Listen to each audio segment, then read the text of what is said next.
What is what is going on, everybody? Welcome in World Series Recap Edition Batter Up Podcast, sponsored by the Dugout Millwood here on the Sports Insanity Network. You got the regular trio in the house. Danny Boy Reginald, the old ops guy, and Mike Rifkin. Gentlemen, good morning. And we've officially entered hot stove season. How are you this morning? Relaxing in New York, just hanging out with the dog. However, excited already to be in the postseason. Postseason. Postseason. Uh, You know, it was such a excellent World Series that I already miss baseball. I'm not gonna lie to you. I completely miss it. And I'm glad that people finally got to see what real baseball is like. And it wasn't just a fluky type of situation. No, people all over the country and all over different parts of the planet were tuned in to America's true pastime. And that was cool to watch. They weren't just watching it as like a casual thing and not knowing what's going on. They were locked in. This was an incredible postseason for baseball. All the stars are out. Dan, you're 100% right. If you've looked at the ratings for the World Series, I'll make the argument this was the best World Series since that Cubs Guardians World Series back in 2016. Totally agreed. This was a phenomenal series. It went the distance. It lived way more up to the hype than I think people wanted to give it. The Los Angeles Dodgers of Brooklyn defeat the Toronto Blue Jays in 7 games. And I mean, we could have just done a podcast on Game 7 itself. That's how great this series was. Well, if you were paying attention, we technically did do a podcast on Game 7 itself, as Danny Boy, the Patchman, and myself were live. Well, wait. Well, the Patchman didn't see the whole game. He only saw half of it, right? True. But we were there. I had great family over, and we were watching. And you want to know what our first comment was? Where the hell were Bill and Mike? No interruptions. I'm watching the game on my own. At least he's honest. But a phenomenal series capped off by a fabulous Game 7. And listen, we could talk about a lot of things, but I think the starting point has to be Yoshinobu Yamamoto, who complete game shutout game 2. Game 6, throws 6 solid innings, 96 pitches. And then the cherry on top, he does the old Kurt Schilling, Randy Johnson in game 7, closing it out, getting the win for the Dodgers. Was named World Series MVP because there really was no one else to give it to. But this was just what a performance for Yamamoto. Dan, Mike, and I were all New York fans, and we all kind of were hoping to grab a piece of Yamamoto when he came over. But obviously, when Shohei Ohtani signed, that was the bigger influence for him to go play in LA. Mike hit it perfectly. We haven't seen the lights of a pitcher like him in the World Series since, Randy Johnson, Kurt Schilling, and it was a nice, not a nice, it was great change to see it. I was very skeptical about it. I'm not going to say I wasn't. I was live. I said this was going to be a mistake, and the guy came out and pitched 3 solid innings. Hats off to him, and rightfully deserved the MVP. Dan? Yeah, the fact that he even volunteered his time, and funny thing is, in post game, he was talking to the Fox crew about, or was it the MLB Network crew, or whatever it was, about how he didn't think he was going to come in, and Dave Roberts, who was standing right next to him, was like, "Oh crap! Well, it's good that I didn't know that." You know. He also volunteered to come in the 18 inning game. Like, yeah, like this guy's a gamer. He's a beast, dude. And look, I don't know, I don't know what he would have done in the 18 inning game, but I do know this: he's a workhorse who wants to win. Yes. He has that it factor. When we talk about those you know that want to win, that will do everything, put themselves on the line, and it could have been disastrous for Yamamoto.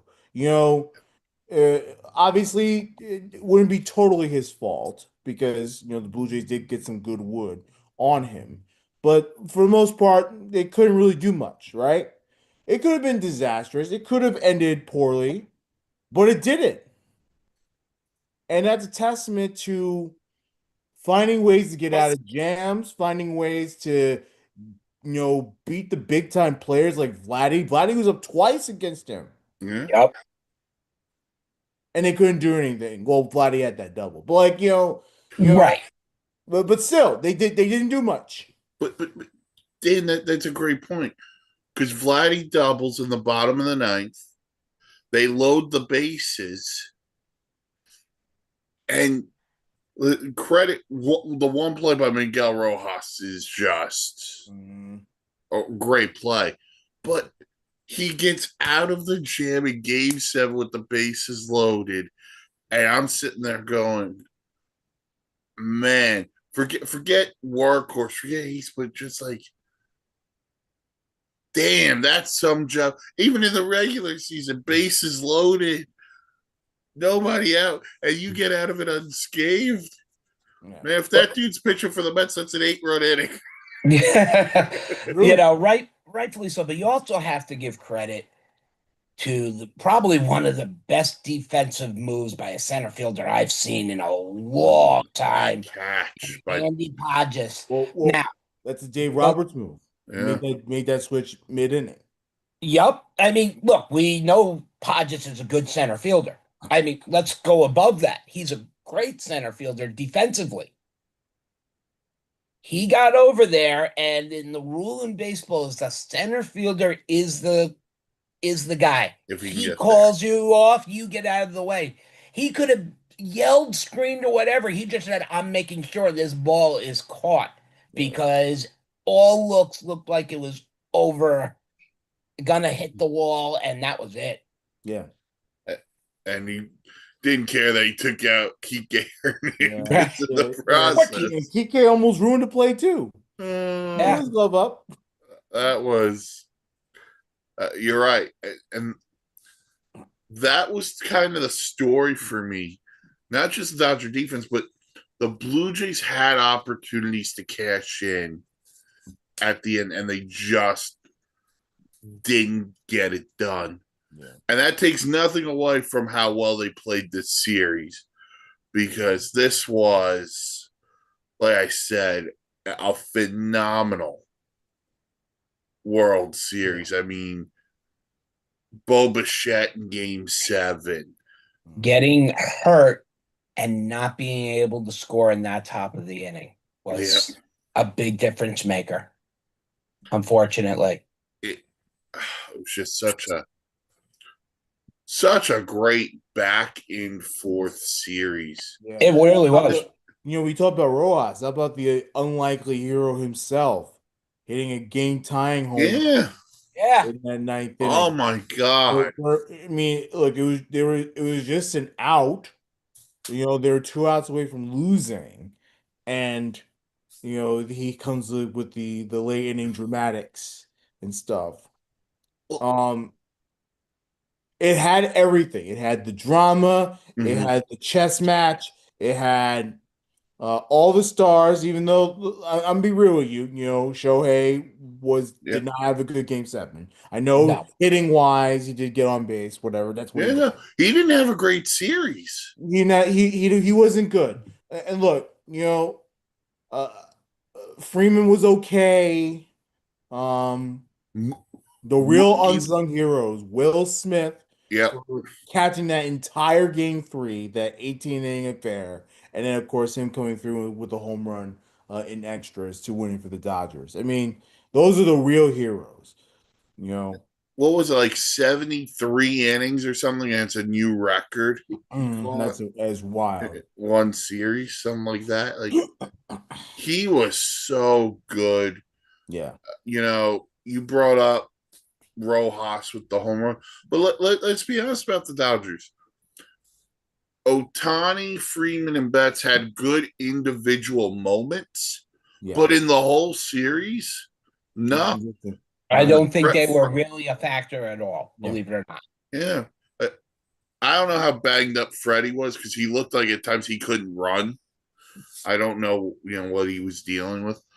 Otani, I thought the Blue Jays pitched him really well Yeah. outside of a couple of pitches. Yeah. And Mookie, outside of that big RBI hit in game 6, I believe it was, he was really a non-factor. And then guys like Muncy, who you expect to be a factor. Well, he homers in game 7 to get him on the board, but he didn't really have a great playoffs either. Right. This is what it's about. It's not about the superstars. As much as we want it to be, it's not. It's about how you build an entire roster 1 through 25. That's why the Dodgers won the World Series. But I do want to flip it to Toronto for just a couple of minutes. Dan, you brought up Vladdy, and we know how good Vladdy is. But I don't think everyone understood how good Vladdy was until this postseason, where this was just like, boom, he comes off It the was charts. like this was his true coming out party. And look, he already had his, major league moment where we knew he was going to be this excellent ball player, like his dad was, right? Like we already knew that. But this was his coming out party to the world. Everybody and their mamas started to look at Vladdy as, one of the best hitters in baseball. And his postseason was tremendous from start to finish. He had an excellent, excellent postseason run. Home runs, he drove in runs, major run producer. He was a feared hitter. Nobody wanted to face him. And while it didn't end up in with the World Series championship, it gave a lot of respect to him as a ball player. And I think he's entered a new territory of we knew he was a star, but now we can put him, Mark, with Otani, with Judge, as one of the faces of the game. And it kind of works, and it's a kind of a necessity, especially with the Blue Jays being the only show in Canada. Mike, you said it right there. Vladdy, and Dan also said it. Vladdy was catapulted from this series from being the guy who, oh yeah, he signed a $500 million deal. He's proved he's worth every penny of that money from the pressure not only of being, like Mike said, the only team in Canada. How about the pressure in being in the AL East and beating out the Yankees, the Red Sox, to get to where they were? He has proven he can be the guy in Toronto. And he is now the centerpiece of Toronto. What they're going to do, there's a lot of things they can do. But right now, I don't think I've seen someone so downtrodden, though. When you looked at the dugout pictures of Vladdy watching them get the trophy, you want to know something? He could have been off somewhere smashing bats or doing whatnot. No, he sat there and watched and said, well, I don't know if he said this, but and probably was thinking next year. Motivated. Thank you. Better word. Motivated. And it mattered to him. Yeah. Yeah. He was really upset now in that clubhouse after the World Series. Yeah. And look, the Blue Jays are going to have to make some decisions this offseason. Bo Bichette's a free agent. Yeah. They're going to have to figure that out, although he's been vocal about wanting to stay. Yes. Shane Bieber opted into his option for next year, so he'll be back. That's one. It's a That's really a good big win for Toronto. That's a big win. You know, you're talking about some type of stability. Shane Bieber, when he's healthy and when he doesn't have the Cleveland dust all over him, is actually a very solid pitcher. You know, between him, Kevin Gosman. Oh, you want to talk about coming out party? How about Trey Savage? This dude is a monster. I need to see a full year out of him before I could truly evaluate. But the eye test so far with Trey has been pretty dope. Like, I want to see a full season out of him. 30 starts. How can he navigate through a very, very tough 162 game? I know again, like 30 starts, whatever, but still, how can he navigate through that whole season? I'm very curious to see how he does. And a couple of other guys, I just got to give flowers.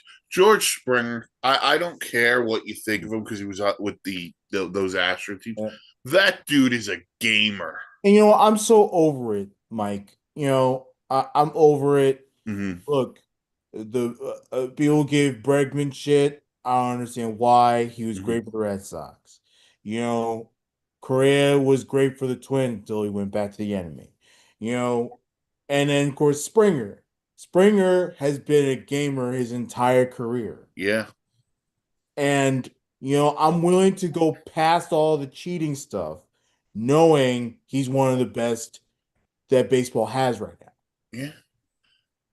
One of the best postseason players and out of all of those cheaters, he's actually the one that's the most humble.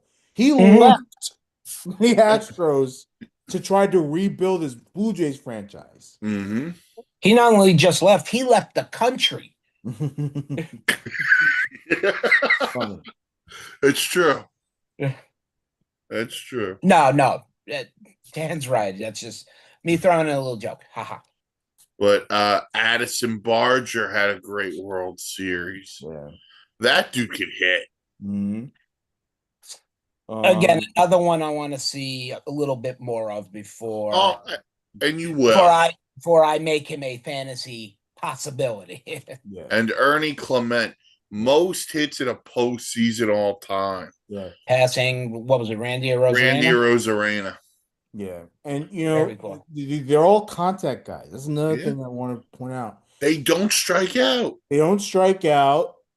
Obviously, in the big moments, they didn't come through. But even in those big moments, what was it? It was a ball hit on the ground, a fly ball. It wasn't like a massive strikeout. Even that last play with Kirk. Kirk was another guy.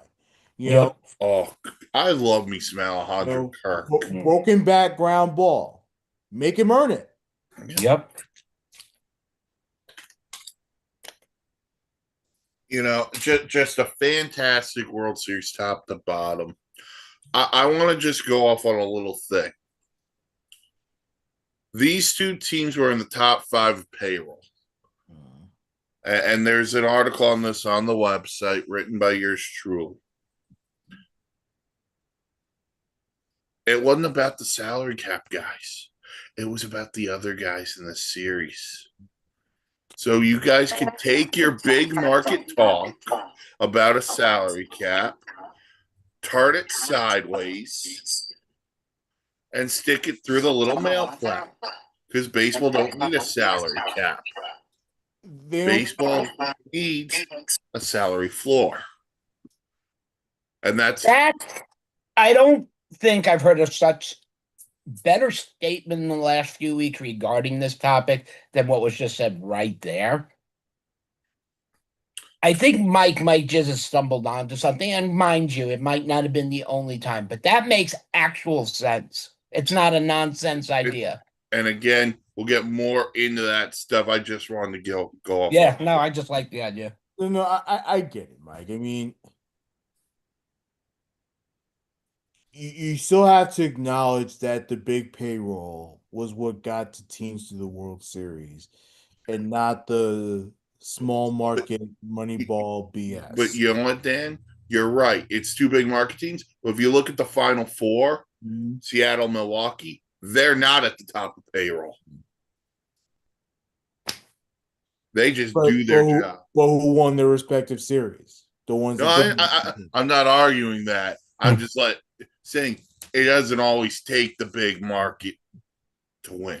And based on how the seeding went, like there is just no way that was going. You weren't going to have that type of championship series where you had big market versus big market, unless somehow, some way, the Phillies dropped to a horrible seed, which we knew wasn't happening. By the way, Toronto, I feel for you, but the Blue Jays took you on a run the Maple Leafs never will. Yeah. And I even get that one. All right. We got a couple of other things to go. The National Baseball Hall of Fame put out a statement. The Contemporary Baseball Era Player Ballot features 8 candidates for consideration in class of 2026. The results will be announced on December the 7th. The 8 players on the contemporary ballot include Barry Bonds, Roger Clemens, Carlos Delgado, Jeff Kent, Don Mattingly, Dale Murphy, Gary Sheffield, and Fernando Valenzuela, who I got to be honest with you, I already thought he was in. You already thought he was in? I thought he would have gotten in right by. Oh, I thought, okay. Fernando has a great chance. Fernando's, yeah. I like his chances with that. Don't rule out Donnie Baseball. No, but how many times has Don Mattingly been through these committees and all that stuff, and he gets passed over? Like time and time again, that's been happening. So I just don't trust the committee to do that, even though he is a Hall of Famer and deserves his day in Cooperstown. And I'll say this, I'll root for Don Mattingly here, because I think if Don Mattingly gets in, we're going to have to reopen the door here on the committee for Keith Hernandez.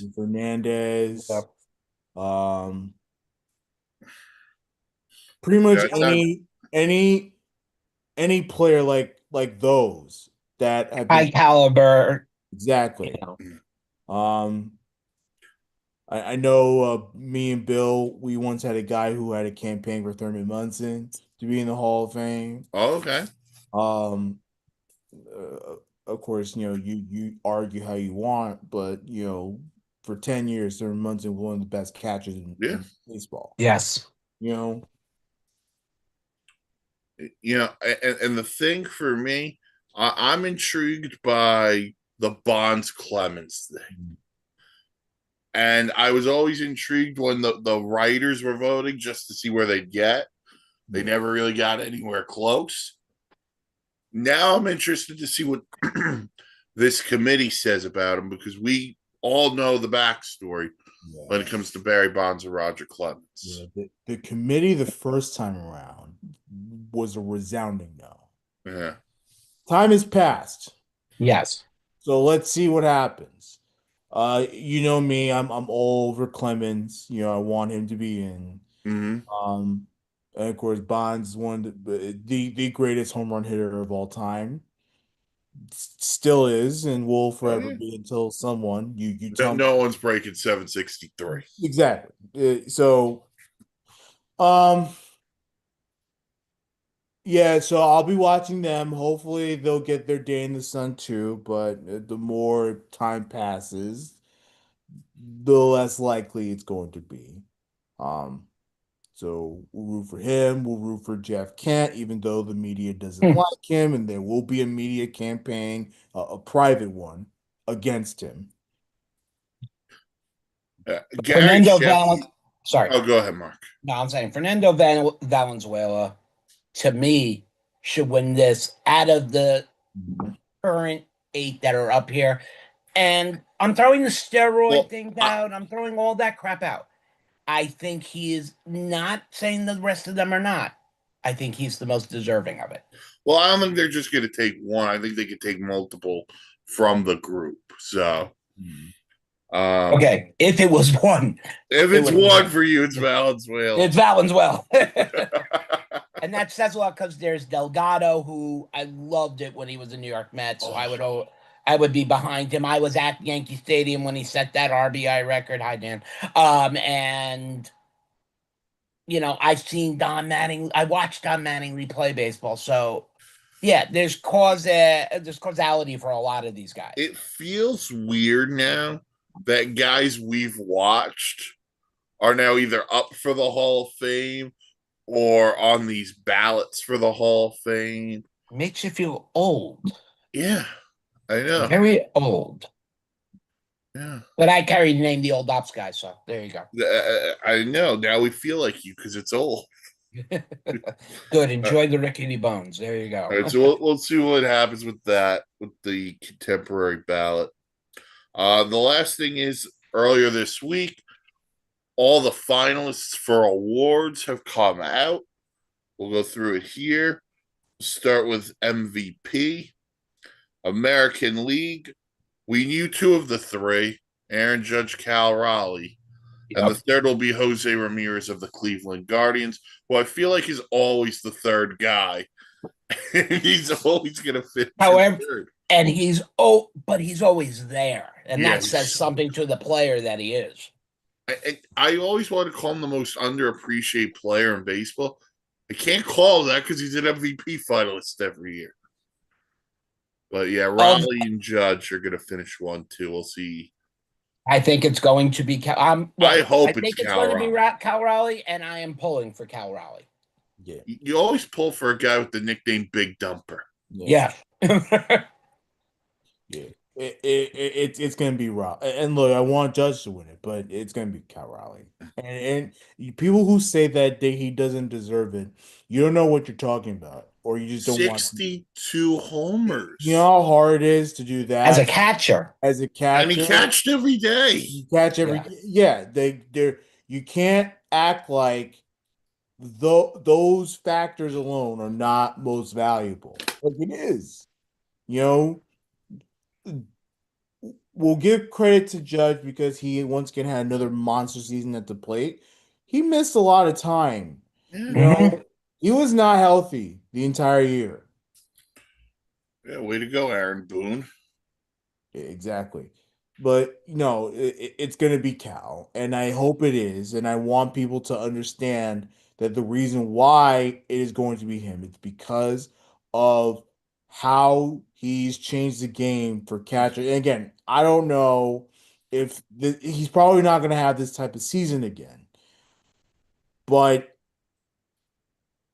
watch out because we already know he's a power guy. Yeah.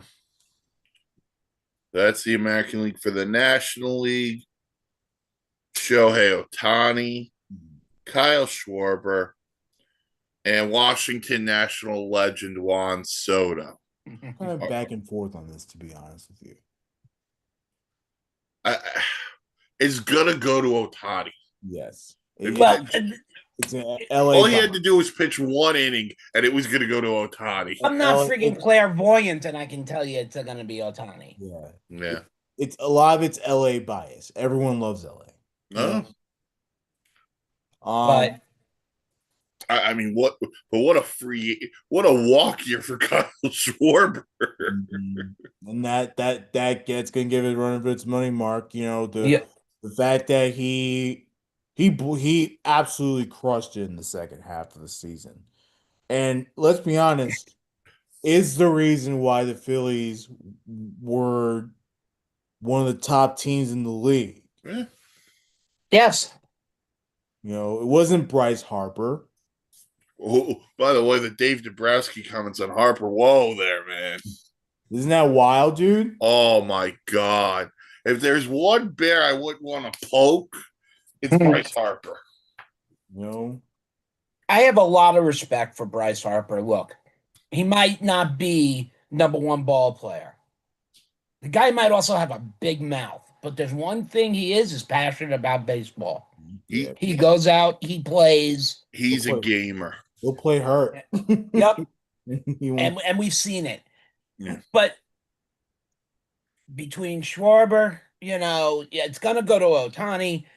For Juan Soto to be there, it's just quietly. And I say quietly because he might have had career-setting numbers, but because the Mets had such a downfall, it was buried under 8 tons of crap. So he quietly had his best career ever. So, yeah, he's up there. And he got off to that rough start. Yep. And I truly think that if he had more of an impact, and look, I don't want to put this on him because it's not fair, but if he had 3-run home runs, 3 homer games that helped the Mets propel them to the playoffs and get within the thick of things in October and add to the star-studded lineup that does not include anyone from the Cincinnati Reds, I think he has a better chance at winning this MVP because he is an MVP caliber player. And it was no shock that Juan Soto had a tremendous season. But the Mets were terrible, and he couldn't mask it. He couldn't mask anything. The Mets are going to have 2 guys in probably top 5 or 6 at MVP voting and miss the playoffs. Yeah. So, on to Cy Young. In the American League, we got Hunter Brown of the Astros, Garrett Crochet of the Red Sox, and the guy who's probably going to win back-to-back, Tarek Skubal of the Detroit Tigers, who, once he wins it, he's going to tell the Tigers, you might want to pay me. I saw what you did, and I can't disagree. I apologize who was watching. Kind of forgot I was live there for a second. Oh, man. Yeah, so Skubal, Brown, and Crochet in the American League. For the National League, Christopher Sanchez of the Phillies, the aforementioned Yoshinobu Yamamoto of the Dodgers, and Paul Skeens of the Pirates. If anybody but Yamamoto gets it, hell officially froze over. Well, it's going to go to Paul Skeens.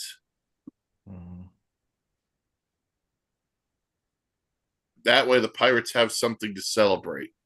Yeah, I was waiting for the punchline. I wasn't going to start a ruse here. Well, they had to find the treasure chest, man. Well, Yamamoto has taken all that talent and has done it in not 1, but 2 years. Yeah. It's interesting because Skeens' numbers were through the roof. There's no doubt he doesn't deserve to be up there, though. Best in baseball. But Yamamoto, I think, is the most poised. And the Dodgers win because of him. Not that the Pirates don't win with Paul Skeens on the mound. They just don't win. World beaters. He just has good starts and great numbers. Pirates don't do nothing about it. Oh man. And by the way, if he didn't get hurt, Zach Wheeler would be on this list too. Absolutely. And we don't know what's really going to be for Wheeler, but we saw what this particular injury has done to a few pitchers over the last decade, unfortunately. Yeah. Rookie of the year in the American League, we got Nick Kurtz and Jacob Wilson of the Athletics and Roman Anthony of the Red Sox. All three deserving. It's to me be really, and no offense to Roman Anthony, it's really between Wilson and Kurtz. And I think the fact Kurtz had the season he had and Wilson had either one of them could finish and it would be fine. Yeah. But I'm kind of pulling a little more for Nick Kurtz here. He hit a ball in Houston that I still don't think is landed. And it was probably 2 months ago. Oh, had to be at least 2 months ago. Yeah, the kid has a hell of a bat. And then in the National League, Drake Baldwin of the Braves, Caleb Durbin of the Brewers, and Cade Horton of the Cubs. No offense to these three guys. If I had to give it to one, I'm going Durbin of Milwaukee. Got into the playoffs and did as much as a chance with it. I like Cade Horton, though. He's got really good stuff in Chicago. All right, managers of the year in the American League, John Schneider of the Blue Jays, Stephen Vogt of the Guardians, and Dan Wilson of the Mariners. What? No Aaron Boone? No Aaron Boone. And no AJ Hinch. With the Tiger Claps. But I don't know. It's a tough one. I'm torn on Vogt and Wilson.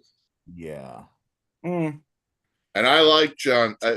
I'm not the biggest John Schneider guy, but he proved me wrong a lot this year.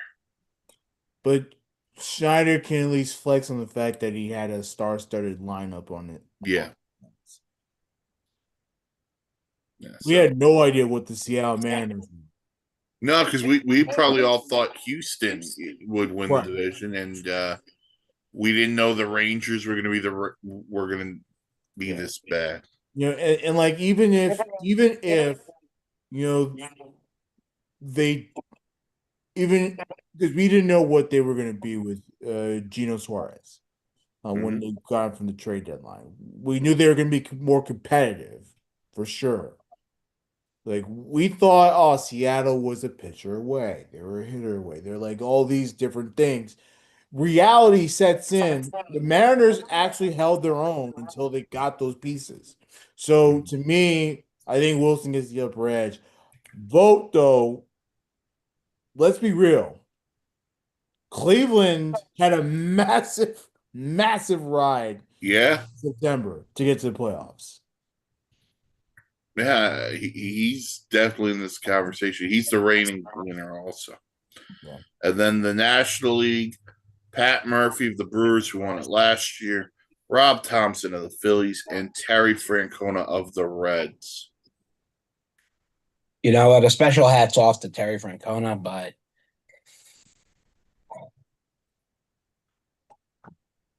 as much as it kills me, I hand it to the Phillies. Come on. I would go Pat Murphy again. I think both had the same opportunities. Both failed in the end due to whatever, When I say failed, I mean didn't make it to the series, so whatever. I'm sorry. I as much as a Met fan me to see any Philly win anything except certain players. I hand it over. And also shout out Mookie Betts, the winner of the Roberto Clemente Award. That is best player who represents the game throughout their community through extraordinary character. So congratulations to Mookie Betts. All right. Is there anything else you guys want to touch upon when it comes to the world of Major League Baseball? Just get ready for the winter meetings because they start in about a month. Owners' meetings are in a couple of weeks. Winter meetings, we will definitely do some stuff as well. I hope everyone enjoyed the 2025 Major League Baseball season as much as we did. But we will definitely cover the winter meetings and other stuff going forward. Dan, you want to talk about the socials? At Insanity Real, Facebook and X. Please subscribe to this YouTube channel because this content is great and I know y'all are going to enjoy it. And then stay tuned. We got more content coming up. Football obviously is now the dominant. But then of course we have basketball content coming soon with me and the old ops guy. We'll talk a little bit of Knicks. Very excited about that. And then as always, Sports City podcast Monday and Fridays, usually. Check out the website, sportsinsanitynetwork.com. Great blogs, vlogs, planes, trains, and automobiles. Old Ops guy, anything on the dugout?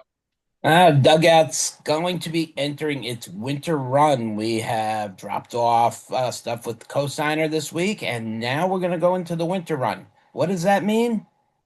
God Get your sleigh willingly, ready. Hanukkah Harry is going to drop off a couple of one-on-ones for the old ops guy this year. All right. For the Old Ops guy, for Danny Boy Reginald, I'm Mike. Thank you for tuning into this edition of the Batter Up Podcast, sponsored by the Dugout Millwood here on the Sports Insanity Network. We will talk to you all again